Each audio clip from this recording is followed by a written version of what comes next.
قیامت کب آئے گی اور کس طرح آئے گی؟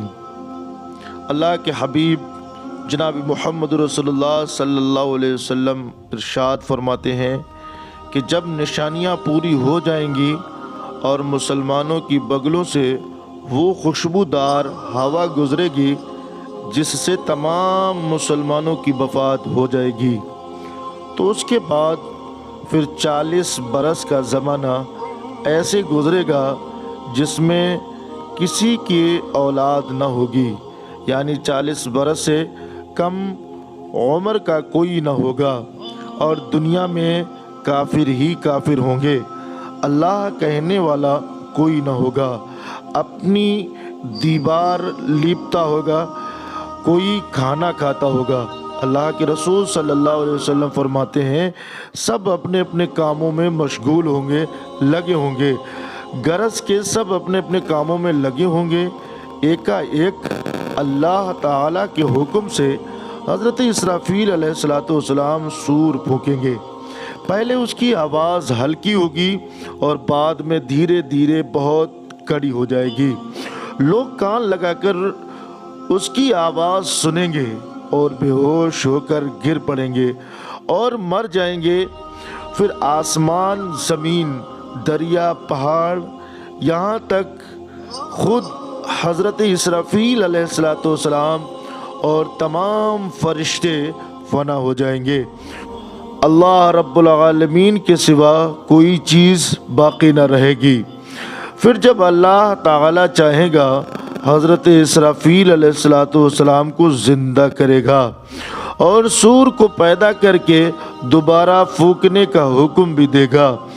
سور پھونکتے ہی تمام اولین و آخرین فرشتے، انسان، جن، حیوانات سب موجود ہو جائیں گے۔ لوگ قبروں سے نکل پڑیں گے، ان کا اعمال نامہ ان کے ہاتھ میں دیا جائے گا اور حشر کے میدان میں لائے جائیں گے۔ یہاں حساب و کتاب ہوگا اور تمام لوگ انتظار میں کھڑے ہوں گے۔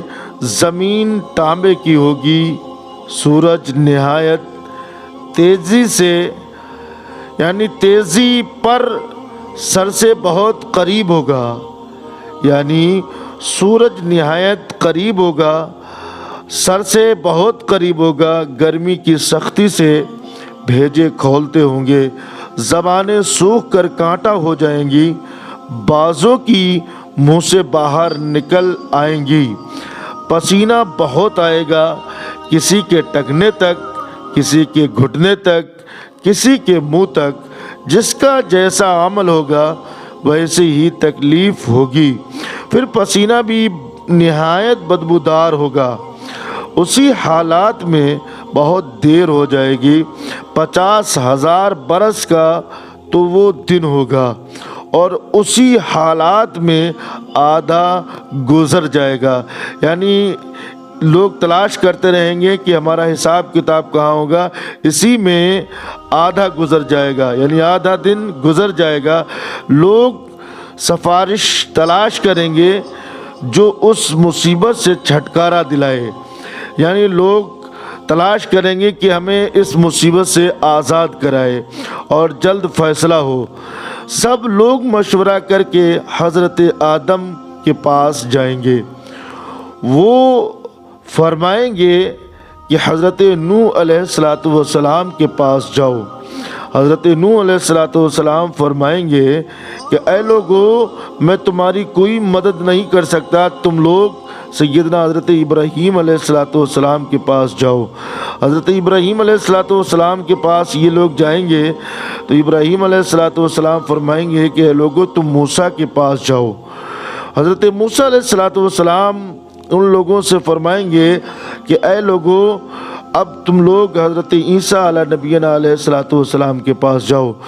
جب حضرت عیسیٰ علیہ نبینا علیہ السلام کے پاس یہ لوگ جائیں گے اور کہیں گے کہ اے اللہ کے نبی، آپ ہمارے لیے سفارش کریں تاکہ ہمارا حساب و کتاب ہو۔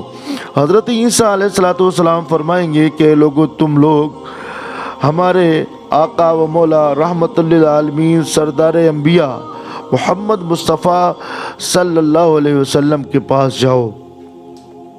جب یہ لوگ نبی کونین صلی اللہ علیہ وسلم کے قریب آئیں گے اور آنے کے بعد کہیں گے کہ یا رسول اللہ صلی اللہ علیہ وسلم، ہم آدم کے پاس گئے، نوح کے پاس گئے، موسیٰ کلیم اللہ کے پاس گئے، ابراہیم خلیل اللہ کے پاس گئے، عیسیٰ روح اللہ کے پاس گئے، سب نے کہا کسی اور کے پاس جاؤ، اور کے پاس جاؤ، یا رسول اللہ آپ ہی ہماری سفارش فرمائیں، شفاعت فرمائیں۔ تو نبی پاک صلی اللہ علیہ وسلم ارشاد فرمائیں گے کہ میں اس کے لیے تیار ہوں۔ سبحان اللہ۔ یعنی حضرت آدم سے لے کر عیسیٰ روح اللہ تک تمام نبیین کہیں گے دوسرے کے پاس جاؤ، لیکن قربان جائیے حضور کی ذات پاک پر کہ ہمارے آقا ارشاد فرمائیں گے کہ میں اس کے لیے تیار ہوں، یعنی تمہاری سننے کے لیے تیار ہوں۔ اور نبی پاک صلی اللہ علیہ وسلم یہ فرما کر بارگاہ الہی میں سجدہ کریں گے۔ اللہ تعالیٰ فرمائے گا اے میرے پیارے حبیب سر اٹھاؤ، کہو سنا جائے گا۔ ماشاءاللہ، کیا حضور کی ذات ہے۔ حضور سجدہ کریں گے، اللہ فرمائے گا اے میرے محبوب سر سجدے سے اٹھاؤ، کہو سنا جائے گا، مانگو شفاعت کرو سنا جائے گا، مانگو پاؤ گے، شفاعت کرو قبول کی جائے گی۔ اب حساب شروع ہوگا، میزان عمل میں اعمال تولے جائیں گے، اپنے ہی ہاتھ پاؤں بدن کے اعضاء اپنے خلاف گواہی دیں گے۔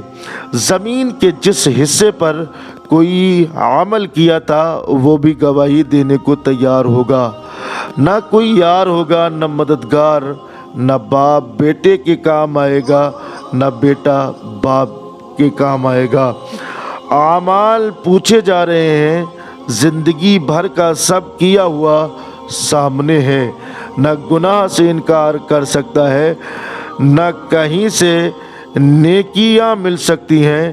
اسی بے کسی کے وقت میں دستگیر بے کساں حضور پر نور محبوب خدا محمد مصطفیٰ صلی اللہ علیہ وسلم کام آئیں گے اور اپنے ماننے والوں کی شفاعت فرمائیں گے۔ سبحان اللہ۔ آج ہمیں ضرورت ہے اپنے آقا صلی اللہ علیہ وسلم سے محبت کرنے کی۔ حضور سے ہم محبت کریں گے، حضور کے نقش قدم پر چلیں گے، حضور کی سنتوں پر عمل کریں گے، تو میدان حشر میں حضور ہی کی وہ ذات ہے جو میدان محشر میں ہم سب کے کام آئیں گے، اور حضور ہی کے ذریعے سے ہم جنت کے اندر جائیں گے۔ اللہ سے دعا ہے کہ رب العالمین ہم سبوں کو نبی کونین صلی اللہ علیہ وسلم کے نقش قدم پر چلنے کی توفیق و رفیق عطا فرمائے۔ السلام علیکم۔